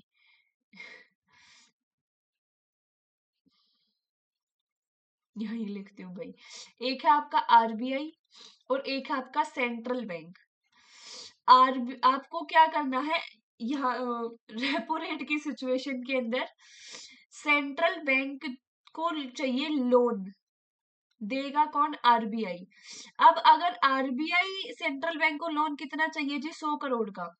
अब आरबीआई अगर टैक्स ज्यादा लेगा, 10% टैक्स, दूसरी सिचुएशन है 5% टैक्स। जितना ज्यादा टैक्स लेगा मतलब जितना ज्यादा रेपो रेट होगा, लोन उतना ही महंगा पड़ जाएगा। और वो लोन महंगा पड़ेगा तो मनी सप्लाई किसके पास गई, आरबीआई के पास गई, मतलब मनी सप्लाई कम होगी। लोन जितना सस्ता होगा उतना ही लोन चीप हो जितना रेपो रेट कम होगा उतना ही लोन सस्ता। मनी सप्लाई कहाँ गई, मनी सप्लाई गई अगेन जनता के पास, क्योंकि लोन सस्ता हो गया, अब ज्यादा से ज्यादा जनता लोन खरीदेगी। क्योंकि अगर सेंट्रल बैंक को लोन महंगा मिलेगा तो सेंट्रल बैंक आगे जनता को भी तो महंगा ही दे देगी ना, आगे जनता को भी तो महंगा ही देगी। उसके बाद नेक्स्ट आपका reverse repo rate. Reverse repo rate क्या, रिवर्स रेपो रेट अब चाहिए आरबीआई को लोन, किसको चाहिए लोन, चाहिए आरबीआई को, देगा कौन, सेंट्रल बैंक। आरबीआई जितना ज्यादा लोन लेगा मार्केट से पैसा उतना कम हो जाएगा, तो रिवर्स रेपो रेट अगर ज्यादा है तो मनी सप्लाई आपकी कम हो जाएगी, क्योंकि रिवर्स रेपो रेट ज्यादा है तो मनी सप्लाई कम हो जाएगी, पैसा आ जाएगा आरबीआई के पास, एंड वाइस वर्सा। उसके बाद open market operation. Open market operation में क्या करते हो आप, बाय एंड सेल करते हो गवर्नमेंट की सिक्योरिटी को। अगर बाय कर रहे हो, क्या, अगर बैंक आरबीआई जो है वो परचेज कर लेता है गवर्नमेंट की सिक्योरिटी को, तो पैसा किसके पास आ गया, पैसा आ गया आरबीआई के पास, मनी सप्लाई होगी कम। वहीं पे अगर सेल कर देता है, सेल कर दिया किसने, आरबीआई ने, पैसा गया किसके पास, जनता के पास, जनता के पास पैसा गया, मनी सप्लाई होगी ज्यादा। यही चीज तो लिख रखी है ना। उसके बाद बैंक रेट। बैंक रेट वही जो आपका सेम रेपो रेट वाला था, सिर्फ फर्क इतना है लॉन्ग टर्म के लिए होता है। यहां तक किसी को कोई डाउट हो तो बताओ भाई, आगे चले। हाँ मार्जिन, ये थे हमारे क्वांटिटेटिव, अब आ जाओ क्वालिटेटिव। मार्जिनल रिक्वायरमेंट, अगर मैं जितना ज्यादा मार्जिन लूंगा उतनी मेरी लोन की डिमांड कम हो जाएगी, मतलब मेरा मार्जिन ज्यादा है तो क्रेडिट एक्सपेंशन कम हो जाएगा, जनता पैसा कम लेगी। वही चीज यहाँ एक्सप्लेन कर रखी है, मार्जिन ज्यादा तो क्रेडिट एक्सपेंशन कम। क्रेडिट राशनिंग, अगर आपको सिर्फ लिमिटेड सेक्टर में ही बोल दिया गया तो सेंट्रल बैंक ने रिस्ट्रिक्ट कर दिया अनप्रोडक्टिव सेक्टर को, तो इससे हम इन्फ्लेशन को प्रिवेंट कर सकते हैं, मतलब बहुत ज्यादा लोन नहीं दे रहे हैं हम, कुछ लिमिटेड सेक्टर में जिसमें ज्यादा जरूरत है सिर्फ उसी सेक्टर में लोन दिया जा रहा है, तो मतलब इन्फ्लेशन कम हो जाएगा। इन्फ्लेशन कम कैसे होगा, जनता के पास पैसा नहीं जा रहा, पैसा क्यों नहीं जा रहा, क्योंकि बैंक लोन नहीं दे रहा, बैंक लोन क्यों नहीं दे रहा, क्रेडिट राशनिंग। समझ में आया। मोरल सुजेन, अब आरबीआई ने बोल दिया बढ़िया तुम्हें डांट फटकार के प्रेशर के साथ लोन नहीं दोगे, अब आरबीआई की रिक्वेस्ट नहीं माने, बैंक की इतनी मजाल बिल्कुल भी नहीं, माननी पड़ेगी। डायरेक्ट एक्शन की, डायरेक्टली कोई उसने बात नहीं मानी तो पेनल्टी लगा दी भाई। समझ में आया। नेक्स्ट टॉपिक आएगा आपका aggregate demand and aggregate supply. कौन कौन रेडी है, बार अपना जोश बता दो सारे। एक बार फिर से बहुत बढ़िया जोश के साथ अपनी एक और यूनिट शुरू कर ही देते हैं। आई नो क्लास थोड़ी सी बड़ी हो रही है, डिफिकल्ट है, लेकिन ट्रस्ट मी ये 2 घंटे आपको एग्जाम में बहुत हेल्प करने वाले हैं। आप खुद कहोगे एग्जाम में बैठ के, yes of course it's worth it. चलो बिना टाइम वेस्ट करे शुरू करते हैं। एग्रीगेट डिमांड क्या है, एग्रीगेट सप्लाई क्या है, income determination, income multiplier, propensity to consume, marginal propensity to consume, average propensity to consume, सब कुछ कवर करेंगे इसमें। Got it. सबसे पहले एग्रीगेट डिमांड क्या है? एग्रीगेट डिमांड के हमारे पास 4 कंपोनेंट होते हैं। इसको भूल जाओ, इसको छोड़ दो, ये डबल डबल लिख रखा है। Aggregate demand is equal to C plus I plus G plus X minus M. ये क्या है? Aggregate demand is equal to consumption of individual, आप इसको कह सकते हो private final consumption expenditure, investment expenditure, government expenditure and net export. ये है आपके 4 कंपोनेंट किसके? एग्रीगेट डिमांड के। ये आपको थोड़ा एक्सप्लेन करके बता रखा, आप इसे रीड कर सकते हो। एग्रीगेट डिमांड आपका क्या है? देखो, डिमांड आपने पढ़ी थी माइक्रो में भी, माइक्रो में डिमांड आपके इंडिविजुअल की डिमांड, एग्रीगेट डिमांड आपके सम टोटल, आपके नेशनल इनकम के अंदर हो जितने भी फर्म आते हैं, जितने भी सेक्टर आते हैं, उन सबकी सॉरी नेशनल इनकम के अंदर नहीं, डोमेस्टिक टेरिटरी के अंदर, आपकी डोमेस्टिक टेरिटरी के अंदर जितने भी फर्म आते हैं, उन सबकी मिला के एग्रीगेट सप्लाई, और जितने भी इंडिविजुअल आते हैं उन सबको मिला देते हैं तो बन जाती है हमारी एग्रीगेट डिमांड। तो आपका डिमांड, एग्रीगेट डिमांड कर्व कैसा होता है? एग्रीगेट डिमांड कर्व आपका डाउनवर्ड स्लोपिंग होता है। क्यों होता है डाउनवर्ड स्लोपिंग? पहला है wealth effect. Wealth effect, when price fall purchasing power increase, अगर प्राइस घट जाता है तो परचेजिंग पावर इंक्रीज हो जाती है, परचेजिंग पावर इंक्रीज हो जाती है तो हम ज्यादा स्पेंड करना शुरू कर देते हैं। सेकंड है आपका इंटरेस्ट रेट इफेक्ट, जितना कम इंटरेस्ट रेट उतनी ज्यादा इन्वेस्टमेंट, जितना कम इंटरेस्ट रेट उतना ज्यादा आप लोन लोगे, उतना ज्यादा लोन लोगे उतनी ज्यादा बिजनेस के अंदर पैसे को इन्वेस्ट करोगे, बिजनेस को बड़ा करने का प्लान करोगे। बिजनेस जितना बड़ा होगा सप्लाई ज्यादा होगी, सप्लाई ज्यादा होगी तो आपकी आगे आगे डिमांड भी ज्यादा होगी। सप्लाई ज्यादा से डिमांड ज्यादा कैसे? सप्लाई ज्यादा होगी तो मतलब लोगों के पास पैसा आ रहा है, आप बिजनेस को एक्सपेंड कर रहे हो, लोगों के पास पैसा आएगा तो वो डिमांड भी ज्यादा करेंगे। देन आपका net export effect, lower domestic price make export more attractive, अगर आपका डोमेस्टिक प्राइस ज्यादा है तो आप एक्सपोर्ट आपके अट्रैक्टिव बन जाते हैं। ये 3 रीजन है जिसकी वजह से आपका डिमांड कर्व जो है, एग्रीगेट डिमांड कर्व आपका नेगेटिव होता है। आगे पढ़ते हैं आपकी एग्रीगेट सप्लाई क्या। डोंट वरी, मैं प्रैक्टिकल क्वेश्चन लूंगी, डोंट वरी। एग्रीगेट सप्लाई क्या है? एग्रीगेट सप्लाई है आपकी टोटल सप्लाई, किसकी? गुड्स और सर्विसेज की, जो एक जनरल प्राइस लेवल पे सारे फॉर्म सप्लाई करते हैं। एग्रीगेट सप्लाई इन्फ्लुएंस होती है आपकी प्रोडक्शन कैपेसिटी से, वेजेस से और टेक्नोलॉजी से। ओवरऑल एग्रीगेट सप्लाई को आप अफेक्ट बता सकते हो आपके फैक्टर ऑफ प्रोडक्शन से। Got it? Aggregate supply affected by the factor of productions. Short run के अंदर आपका अपवर्ड होता है, लॉन्ग रन के अंदर आपका वर्टिकल होता है। आपको लॉन्ग रन का नहीं पढ़ना, आपके सिलेबस में ओनली शॉर्ट रन है तो इसको छोड़ दो, कोई दिक्कत नहीं है। उसके बाद आते हैं इक्विलिब्रियम पे। इक्विलिब्रियम्स को पढ़ने से पहले एक क्वेश्चन करवाती हूँ, क्वेश्चन तो नहीं है वैसे, लेकिन हाँ एक छोटा सा कंसेप्ट है, थोड़ा सा स्पेस क्रिएट कर लेते हैं। देखो कॉन्सेप्ट क्या है, एक second please. Yes, aggregate demand क्या है जी? एग्रीगेट डिमांड है आपकी consumption plus investment. According to two sector economy, आपके सिलेबस के अकॉर्डिंग आपको एग्रीगेट डिमांड के अंदर क्या लेके चलना है? Consumption plus investment. Aggregate supply के अंदर क्या है? एग्रीगेट सप्लाई है आपकी कंजप्शन प्लस सेविंग। समझ आया? अब देखो, मेरी इनकम 0 है, 100 है, 200 है, 300 है, 400 है, 500 है, हो सकती है। इनकम के बाद मेरा कंपोनेंट क्या है? मेरा कंपोनेंट है कंजप्शन। इनकम को मैं वाई से डिनोट करती हूँ, ये चीजें ध्यान रखना।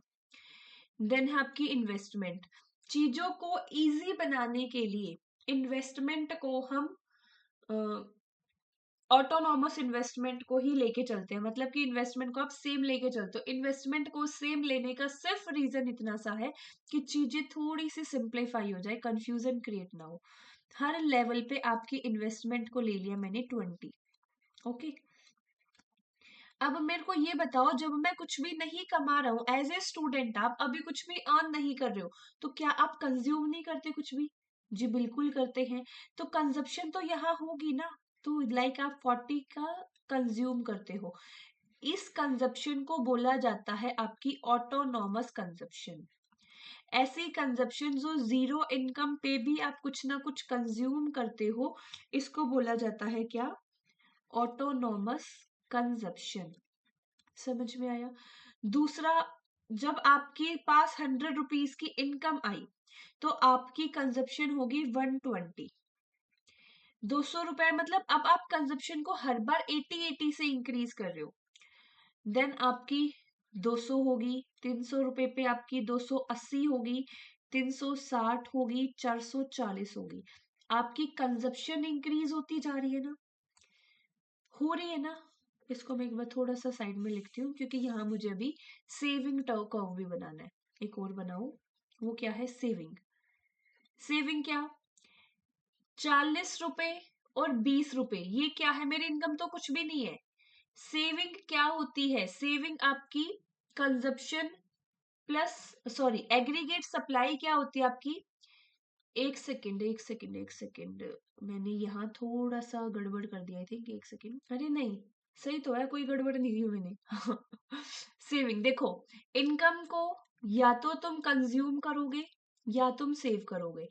इनकम को तुमने 40 कंज्यूम किया, सेव क्या किया? यहाँ पे कुछ भी सेव नहीं कर सकते, लेकिन कंज्यूम करो, मतलब ये क्या है? मेरी डिस सेविंग है। यहाँ देखो, 500 रुपए की इनकम थी, 440 कंज्यूम कर लिया, सेव कितना किया? 60 रुपए। 400 की इनकम थी, 360 आपने कंज्यूम कर लिया, सेव कितना किया? 40 रुपीज। 300 की इनकम थी, 280 कंज्यूम कर लिया, सेव कितना किया? 20 रुपीज। 200 की इनकम थी, 200 ही कंज्यूम कर लिया, सेव कितना किया? नील बटा सन्नाटा। एंड दिस इज माइनस के 40। समझ में आया? अब देखो इसका कर्व कैसे बनता है। एक में ही मैं सारे कर्व बना देती हूँ। Always and always and always दिमाग में इस चीज को छाप लो। वीडियो देखते हो जब याद रहती है, खुद पेपर पेन लेके बनाने बैठोगे कंफ्यूज हो जाओगे। छाप लो ये चीज। एक्स एक्सिस पे हमेशा इनकम आएगी, एग्रीगेट डिमांड या एग्रीगेट सप्लाई आपकी वाई एक्सिस पे आएगी। कोई भी कंपोनेंट हो अदर, एक्स एक्सिस पे फिक्स्ड कर लो, इनकम आएगी। एक्स एक्सिस पे इनकम आएगी, इस चीज को 6 बार बोल लो। अब देखो, ये क्या है मेरा? ये है जी मेरी इन्वेस्टमेंट, हर बार 20। उसके बाद ये बनेगा मेरा एग्रीगेट सप्लाई कर्व। जी ऐसे कैसे बना दिया सीधा? ऐसे इसीलिए बना दिया क्योंकि एग्रीगेट सप्लाई कर्व हमेशा और हमेशा आपका 45 डिग्री का होता है। जी ऐसे कैसे होता है? ऐसे इसीलिए होता है, देखो, इनकम क्या होती है? इनकम होती है मेरी, या तो मैं इनकम को कंज्यूम करूंगा या मैं इनकम को क्या करूंगा? सेव करूंगा। तो जब मेरी कंजप्शन प्लस सेविंग ही मेरी इनकम है, मैंने आपको सर्कुलर फ्लो पढ़ाया था, या था आपका हाउस होल्ड, यहाँ था आपका फर्म। सबसे पहले हाउस होल्ड ने काम किया, फर्म इनकम जनरेट हुई, फर्म ने जो है वो हाउस होल्ड को पैसा दे दिया। हाउस होल्ड ने क्या करी? हाउस होल्ड ने डिमांड करी, फर्म ने क्या किया? फर्म ने किया सप्लाई। आप मेरे को ये बताओ, जब कोई तीसरा सेक्टर है ही नहीं, तो मेरी नेशनल इनकम किसके बराबर होगी? मेरी नेशनल इनकम तो एग्रीगेट सप्लाई के बराबर ही होगी। एग्रीगेट सप्लाई के बराबर ही होगी ना। अब एग्रीगेट सप्लाई में क्या आता है? Consumption plus saving. जब ये मेरा कर्व कंप्लीट 90 डिग्री का है, तो मेरी एग्रीगेट सप्लाई क्या 45 डिग्री नहीं होगी? जी बिल्कुल होगी। समझ में आया ये कंसेप्ट? कंसेप्ट जिसको नहीं समझ में आया वो याद सिर्फ इतना रखो, aggregate supply is equal to national income, क्योंकि पेपर सिर पे है, बहुत ज्यादा एक्सप्लेनेशन में नहीं जाएंगे। उसके बाद ये जो गैप है यहां से बनेगा, थोड़ा सा टेढ़ा ज्यादा हो गया, शिट, देखो यहां से बनेगा आपका एग्रीगेट डिमांड, और ये हो गया आपका एग्रीगेट सप्लाई 45 डिग्री पे, ये हो गया AS and this is your AD. ये बन गया आपका demand curve and your supply curve. जहां पे डिमांड कर्व और सप्लाई कर्व मीट हो जाता है उसको बोला जाता है इक्विलिब्रियम। क्या बोला जाता है? इक्विलिब्रियम, कि आप इक्विलिब्रियम की सिचुएशन के अंदर हो। अब ये टेबल याद कर लो, ये टेबल याद हो गई तो सारे के सारे पॉइंट कर लोगे, कहीं कोई भी गड़बड़ नहीं आएगी, पक्का प्रॉमिस नहीं आएगी, ठीक है? अब देखो, अब एक टॉपिक आता है इसके बाद आपका कंजप्शन फंक्शन। यहाँ पे कंजप्शन फंक्शन का मतलब क्या है? कंजप्शन फंक्शन, यहाँ पे फंक्शन का मतलब है बच्चे रिलेशनशिप। क्या है? रिलेशनशिप। रिलेशनशिप क्या जी? रिलेशनशिप देखना है आपको इनकम के साथ। एक आता है कंजप्शन फंक्शन, एक आता है सेविंग फंक्शन। कंजप्शन फंक्शन के अंदर हम क्या देखते हैं? रिलेशनशिप देखते हैं, किसका? कंजप्शन का। किससे? इनकम से। और इसको क्या बोल दिया जाता है फिर? इसको बोल दिया जाता है propensity to consume. Propensity to consume. Propensity क्या जी? प्रोपेंसिटी का मतलब आपका एबिलिटी, कि एक पर्सन की कितनी कंज्यूम करने की एबिलिटी है, टोटल इनकम का वो कितना कंज्यूम कर रहा है। यही तो आपका फॉर्मूला है, एवरेज प्रोपेंसिटी टू कंज्यूम। बस जी, बिल्कुल यस, यही फॉर्मूला है, सच में कुछ भी नहीं है, और एवरेज प्रोपेंसिटी टू कंज्यूम। अब प्रोपेंसिटी समझो, प्रोपेंसिटी का पता चल गया। एक्चुअली में प्रोपेंसिटी आपकी दो टाइप की होती है, एक होती है एवरेज प्रोपेंसिटी टू कंज्यूम, एक होती है marginal propensity to consume. Average तो हमें मिल गया फॉर्मूला बात बातों में, क्या? Consumption upon income. एवरेज क्या हो गया? Consumption upon income. मार्जिनल का मतलब क्या होता है? मार्जिनल का मतलब होता है वन एडिशनल। एडिशनल की बात कर रहे हैं तो मेरा आ जाएगा चेंज। तो marginal propensity to consume, change in consumption upon change in income. Change in consumption क्या?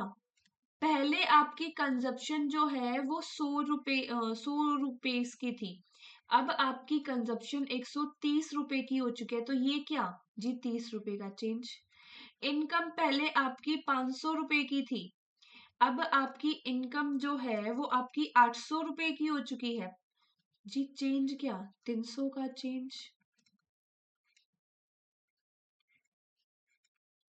0.10 is your marginal propensity to consume. बस इतना ही है और कुछ भी नहीं है। समझ में आया यहां तक? अब आ जाओ कि आपकी मार्जिनल प्रोपेंसिटी टू कंज्यूम और average propensity to consume zero कब होती है? रुको एक सेकेंड। प्रोपेंसिटी टू कंज्यूम क्या क्या? Average propensity to consume and marginal propensity to consume. Average propensity to consume आपकी जीरो नहीं हो सकती। क्यों नहीं हो सकती?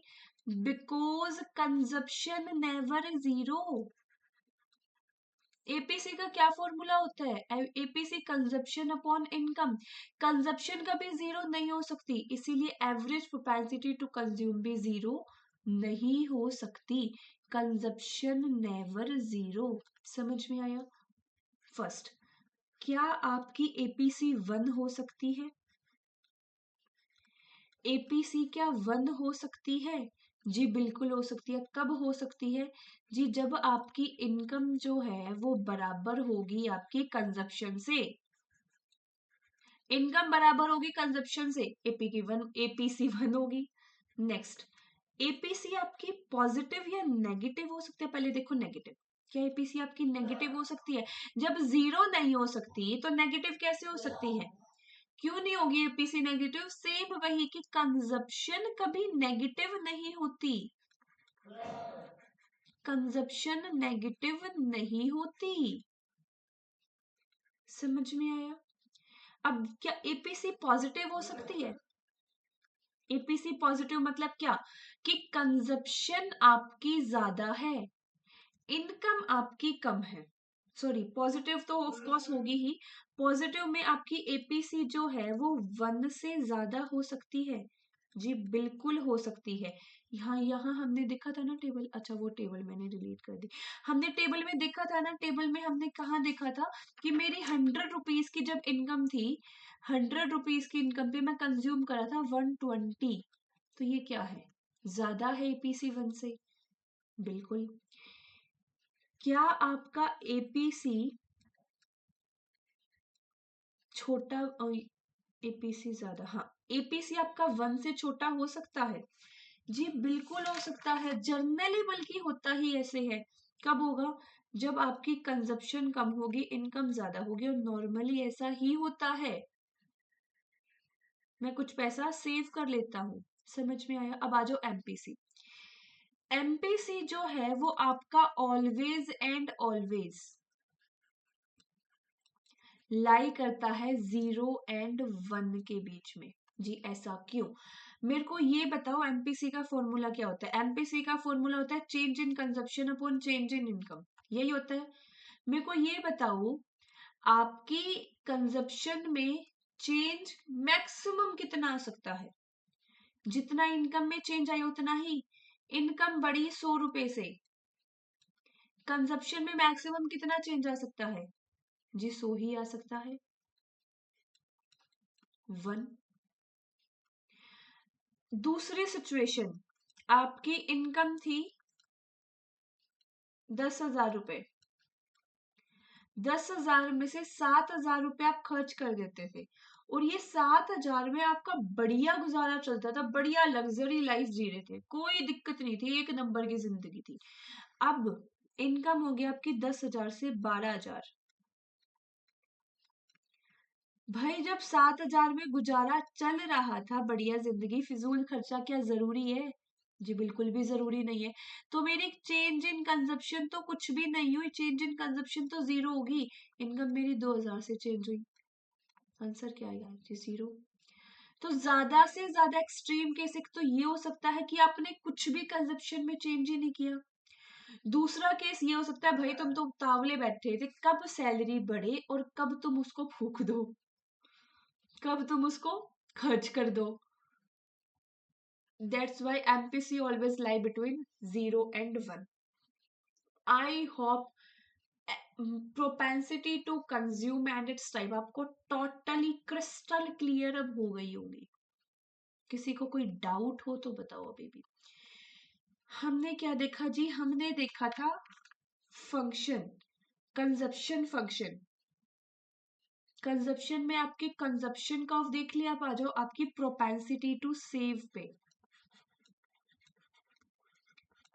प्रोपेंसिटी टू सेव, सेम वही होगा। प्रोपेंसिटी टू सेव भी आपकी जी दो तरीके की होगी, एक होगी एवरेज प्रोपेंसिटी टू सेव, दूसरी होगी जी marginal propensity to save. Average propensity to save क्या? यहाँ हमें फंक्शन देखना है किसका? सेविंग का। किससे? इनकम से। सेविंग का किससे? इनकम से। Marginal, change in saving upon change in income. बिल्कुल सिंपल, एक समझ आ गया, दूसरे में कोई भी दिक्कत नहीं आएगी। अब वही आपका एपीसी एपीएस कब पॉजिटिव होगा, कब नेगेटिव होगा? देखो, एपीएस 0 होगा कब? जी ब्रेक इवन पॉइंट पे। ब्रेक इवन पॉइंट क्या? ब्रेक इवन पॉइंट वो पॉइंट जहां पे आपकी इनकम बराबर होती है कंजप्शन पे। ब्रेक इवन पॉइंट अगर याद ना रहे तो याद रखो, इनकम बराबर कंजप्शन पे आपका क्या होगा, एपीएस 0 होगा। एपीएस क्या आपका 1 हो सकता है? एपीएस आपका 1 हो सकता है? एपीएस आपका 1 नहीं हो सकता। इज इट पॉसिबल कि जितनी इनकम है सब कुछ सेव कर लिया? कंज्यूम तो कुछ ना कुछ करोगे due to autonomous consumption. APS never 0 due to autonomous consumption. APS आपका नेगेटिव हो सकता है? जी बिल्कुल हो सकता है। कब? जी व्हेन, जब आपकी कंजप्शन ज्यादा हो गई इनकम से। वही सेम केस, 100 रुपए की इनकम थी, 120 रुपए की कंजप्शन हो गई, हो सकता है ना नेगेटिव। सेविंग मतलब डिससेविंग है, नेगेटिव हो गया। एपीएस आपका ज्यादा हो सकता है 1 से। जी जब नेगेटिव नहीं हो सकता तो ज्यादा कैसे हो सकता, सॉरी, जब 1 नहीं हो सकता तो 1 से ज्यादा कैसे हो सकता है? जब 1 ही नहीं हो सकता तो 1 से ज्यादा कैसे हो सकता है?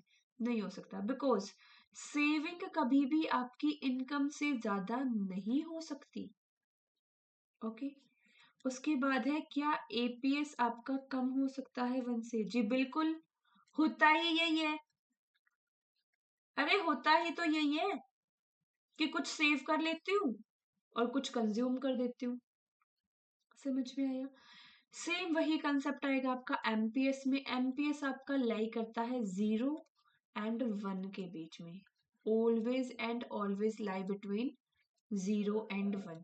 यहां तक किसी का कोई भी डाउट हो तो एक बार दोबारा पूछ लो। इसको मैं एक्सप्लेन नहीं कर रही, एमपीएस को ये आप खुद कर सकते हो।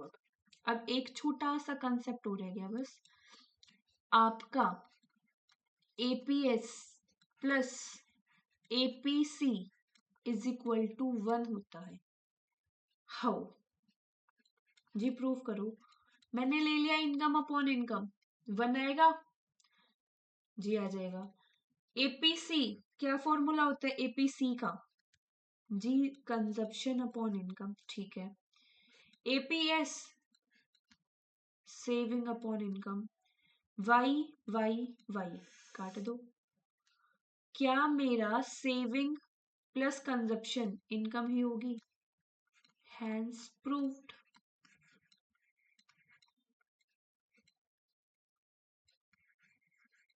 Hence proof. था ना इजी? ये कॉन्सेप्ट आ जाता है कई बार, इसको ध्यान रखना। अब एक आता है आपका डेविएशन, डेरिवेशन, सॉरी डेविएशन नहीं डेरिवेशन।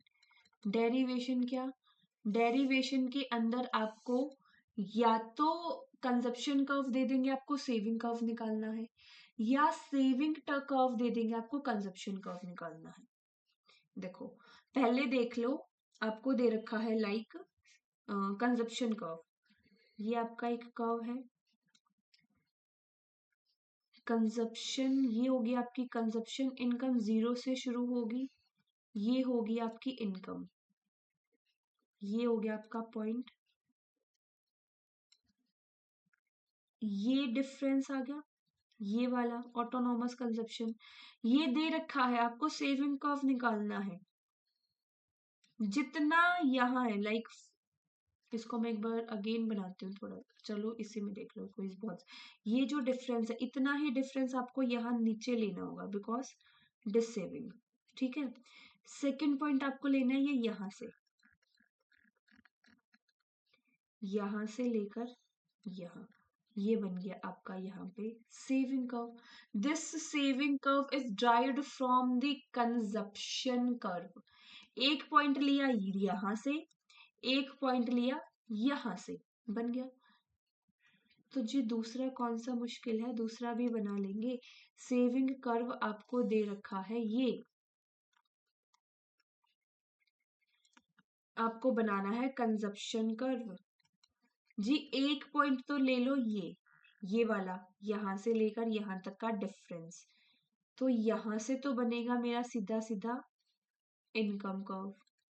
इस पॉइंट से इस पॉइंट से, क्योंकि ये डिफरेंस और ये डिफरेंस ये सेम होना चाहिए, यहां से बनेगा मेरा कंजप्शन और ये आ जाएगा आपका equal point.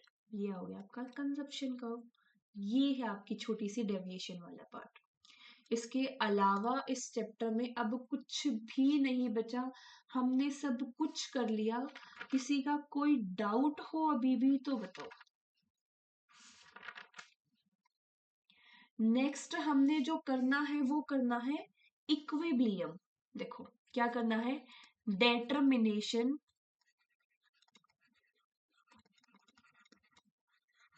Of equilibrium level. Equilibrium level को डिटरमाइन करने के दो मेथड। कितने मेथड जी? दो मेथड। एक मेथड क्या, एक मेथड एग्रीगेट डिमांड को बराबर कर दो एग्रीगेट सप्लाई के।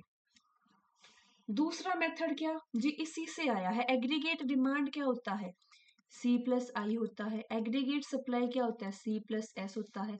C से C कट गया, दूसरा मेथड आ गया, I को बराबर कर दो S के। That's it. ये दो अप्रोच है। अब इसके लिए आपकी कुछ एजम्पशंस भी होती हैं, कुछ एजम्पशंस भी होती हैं। क्या क्या एजम्पशंस है? सबसे पहली, this work only on two sector economy. Got it?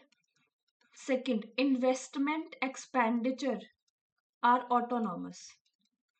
Investment को हम यहाँ पे फिक्स्ड लेके चलते हैं, इन्वेस्टमेंट पे एक्सपेंडिचर मेरा ऑटोनॉमस है। Third, price level constant. Price level मैं मानती हूं कि कांस्टेंट है, प्राइस में कोई चेंज नहीं है। इक्विलिब्रियम मेरे को डिटरमाइन करना है फॉर शॉर्ट रन। ये चार एजम्पशंस के ऊपर ही आपका बेस होगा। देखो एजम्पशंस का मतलब क्या होता है, एजम्पशंस का मतलब होता है वो चीजें जो रियलिटी लाइफ के अंदर एग्जिस्ट ही नहीं करती। एजम्पशंस मतलब कि मैं कुछ एज्यूम कर रही हूँ, मुझे एज्यूम करने की जरूरत ही इसीलिए पड़ रही है क्योंकि वो चीजें रियल लाइफ में एग्जिस्ट नहीं करती। समझ में आया एजम्पशंस? अब बढ़ जाओ अप्रोच। ये होगी मेरी फर्स्ट अप्रोच और ये है मेरी सेकंड अप्रोच। अब बढ़ाते हैं अप्रोच को समझने के लिए दोबारा से एक टेबल। देखो टेबल में सबसे पहले मेरी इनकम, देन मेरी consumption, investment, saving, aggregate demand, aggregate supply. यहां से निकलेगी मेरी इक्विलिब्रियम वाला कॉन्सेप्ट। ओके, इनकम है मेरी 0, देन होगी 100, फिर होगी जी 200, फिर होगी जी 300, 400, 500। ठीक है, कंजप्शन 0 इनकम पे कुछ ना कुछ कंज्यूम तो मैं कर रहा हूं, मैं जी 40 कंज्यूम कर रहा हूँ। डिफरेंस ले लो सब में 80-80 का, ये हो गया जी 120, ये हो गया 200, ये हो गया आपका 280, नेक्स्ट हो गया आपका 360, ये हो गया आपका 440। यहां तक क्लियर? इन्वेस्टमेंट को मैं कांस्टेंट ले लेता हूं, इन्वेस्टमेंट को कांस्टेंट ले लो, 40 ही ले लो। ये मेरी इन्वेस्टमेंट हो गई कांस्टेंट 40-40। उसके बाद सेविंग। सेविंग क्या होती है, सेविंग होती है आपकी इनकम माइनस कंजप्शन। सेविंग क्या, इनकम माइनस कंजप्शन। तो ये होगी माइनस का 40, ये होगी जी माइनस का 20, ये होगी 0, फिर 20, 40, 60। हो गई सेविंग। एग्रीगेट डिमांड क्या होती है, एग्रीगेट डिमांड होती है मेरी C प्लस आई, यही होती है 40-40, 80। नेक्स्ट हो गया मेरा 160, देन हो गया मेरा 240, देन हो गया मेरा 320, देन हो गया मेरा 400 एंड 480। एग्रीगेट डिमांड होगी। उसके बाद आ जाओ एग्रीगेट सप्लाई। एग्रीगेट सप्लाई क्या होती है? कंजप्शन प्लस सेविंग जी। एक पॉजिटिव एक नेगेटिव, जीरो। कंजप्शन है 120 की और ये है नेगेटिव, तो ये होगी 100। 200 माइनस जीरो जी 200। 280 प्लस 20 300। 360 प्लस 40 400। 440 प्लस 60 500। सरप्राइज मिला? सरप्राइज मिला कुछ? सरप्राइज क्या? देखो, इनकम बराबर है एग्रीगेट सप्लाई की, यही तो पढ़ा था। Aggregate supply is equal to national income. अरे यही तो पढ़ा था, बिल्कुल। जी हाँ, बिल्कुल यही पढ़ा था। अब देखो, अब आप बनाओ कर्व। ये बनेगा एग्रीगेट सप्लाई, लिख देना 45 डिग्री। ये बनेगा बिल्कुल स्ट्रेट बन गया।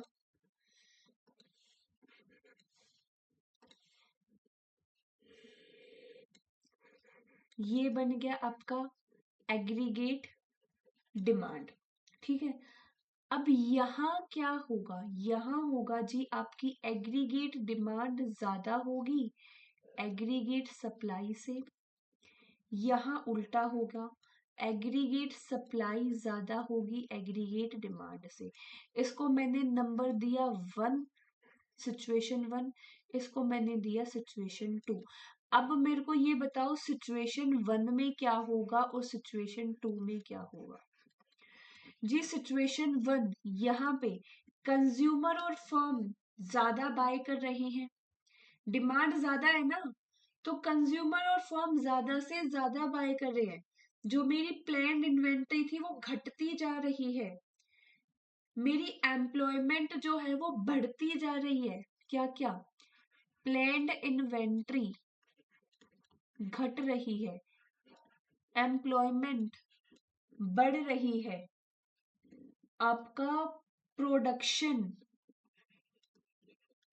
बढ़ रहा है। समझ में आया?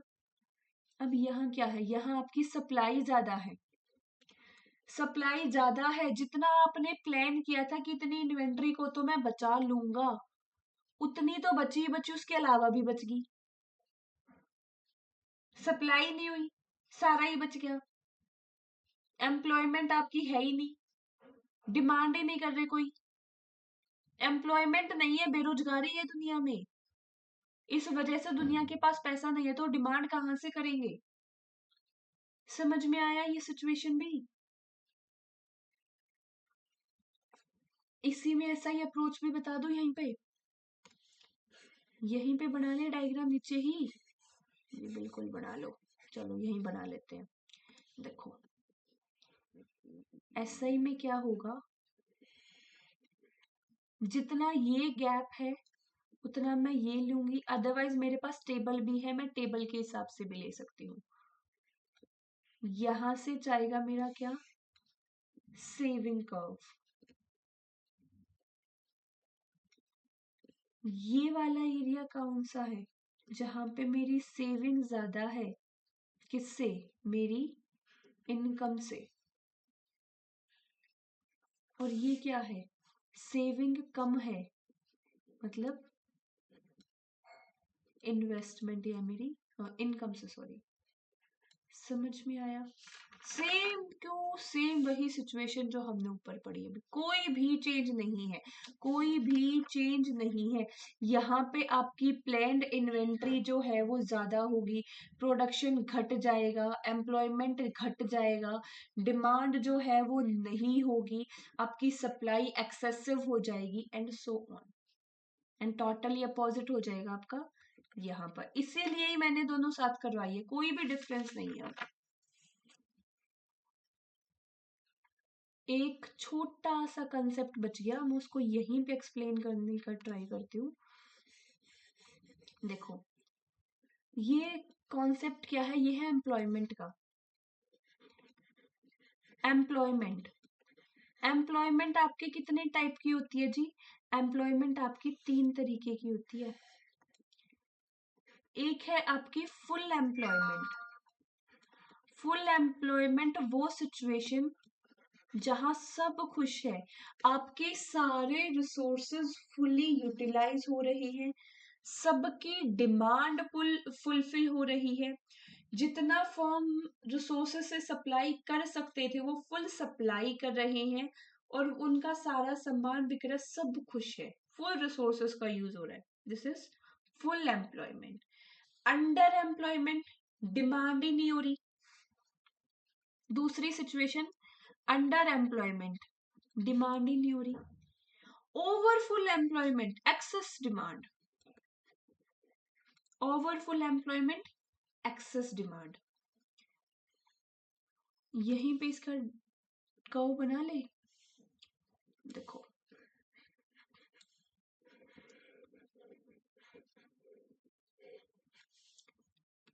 ये था मेरा एस, ये था मेरा एडी। अगर मेरा एडी जो है वो कम हो जाए, मेरा एडी अब शिफ्ट हो जाए यहां पर, ये मेरा AD1, मतलब पहले मैं इतना प्रोड्यूस कर रहा था, अब मेरी डिमांड सिर्फ इतनी आ रही है। ये वाला एरिया कौन सा बच गया, मेरे को ये बता दो अब जल्दी से। ये एरिया कौन सा हो गया जी? ये एरिया हो गया आपका इन्फ्लेशनरी गैप, क्योंकि आप प्रोड्यूस तो करने लग रहे हो, आप सप्लाई तो आपकी ज्यादा है, सप्लाई ज्यादा है, डिमांड कम है, sorry this is deflationary gap. वहीं पे अपोजिट, डिमांड ज्यादा है, अब डिमांड पहुंच गई मेरी यहां पे, सप्लाई है मेरी यहां पे, ये एरिया कौन सा, डिमांड ज्यादा है, तो मेरा क्या होगा जी? महंगाई होगी, इन्फ्लेशनरी गैप। समझ में आया ये पॉइंट भी? किसी को कोई भी डाउट हो तो अभी बता दो। नेक्स्ट हमारा टॉपिक है, एक टॉपिक और करेंगे बस, जो कि है चैप्टर 9 डेफिसिट, या उसको अगली क्लास में लो। काफी बड़ी हो गई है वीडियो, 1.5 घंटे के आसपास की हो गई है। तो चलो एक काम करते हैं अभी के लिए, अभी इस क्लास को यहीं पे खत्म करते हैं हम। नेक्स्ट क्लास के अंदर आपके मेनली आई थिंक 4 या 5 चैप्टर बचे हैं, इतने ही बचे ना, 4 या 5। एक ये डेफिसिट हो गया, फिर गवर्नमेंट बजट हो गया, फॉरेन एक्सचेंज हो गया, BOP हो गया, हाँ 4 या 5 चैप्टर ही बचे हैं। इन 4 या 5 चैप्टर के आपको कल सुबह मॉर्निंग में, कल सुबह 7 बजे आपको मैं क्लास दे दूंगी। इस वीडियो के डिस्क्रिप्शन में ही लिंक डाल दूंगी, और साथ में आप प्लेलिस्ट भी चेक कर सकते हो। 2 वीडियो के अंदर पूरी मैक्रो खत्म आपकी। यस, तो चलिए अपनी क्लास को आज यही खत्म करते हैं। Thank you so much guys, last तक क्लास में बनने के लिए। कुछ ना कुछ आपने जरूर सीखा है, यकीन मानिए ये नॉलेज आपकी हमेशा काम आएगी। Thanks a lot.